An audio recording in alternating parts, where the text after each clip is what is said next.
Hey everybody, it's Tuesday Tips, and I've got another cool tip for you today. This one is this happens to be red curry paste, but same thing happens with tomato paste. Do you ever make like a sauce or something? I just made this viral dumpling lasagna with this curry paste, and it's in a can, like tomato paste is, if you're not familiar with curry paste. And when you made your dish, I used 2 tablespoons for my dumpling, my viral dumpling thing. And now I have this left over, and you like cover it with foil and an elastic, and you put it in the fridge, and it gets all gunky and crusty and gross over time, right? So this is a trick to preserve the rest of that paste.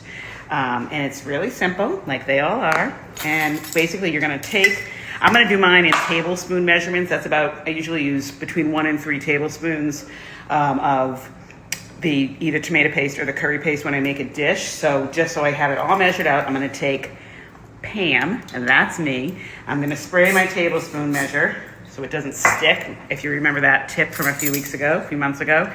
And I'm going to get my curry paste here, 1 tablespoon. And what I've done is I've cut up parchment paper, just your regular old simple parchment paper, into squares that I guess are about, 4 or 5 inches on all sides. And I'm gonna put my paste, which comes right out because I used Pam, and that's me. And I'm going to take another piece of parchment, and put it right on top and just give it a squish. Then I'm gonna do this with all the rest of the curry paste. So I've got a tablespoon of curry paste. I'm gonna put these on top of each other. I'll do another one to show you here. Let's see. Another tablespoon. Comes right out. And squish, squish, squish. And then these are gonna go, you know how I love my freezer, right into the freezer like this. They're gonna freeze. And I'll put them in, when they're frozen, I'll put them in a Ziploc bag or something just to protect them. And then when I need curry paste or tomato paste, I just pull one of these out of the freezer and plop it into the pan, and we're good to go. Isn't that a cool tip? I love this one.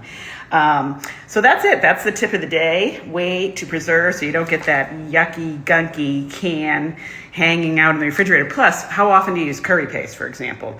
This probably would go bad before I would use it if it was in the fridge anyway. So that's my tip of the day. I hope you're having a great day, and I'll be back next week with another Tuesday tip.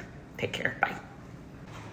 I'm back. My bad. I just wanted to say one other thing, so that if you do this tip and you're doing it with tomato paste and curry paste or whatever else you're putting in the freezer, helpful to also label just with a marker Thai curry paste, so that if these sit in the freezer for several weeks or months, you know exactly what you're pulling out, because you know how you can have that mystery stuff in the freezer. Anyway, that's it. Tip of the day. Have a good one, and I'll see you soon. Bye.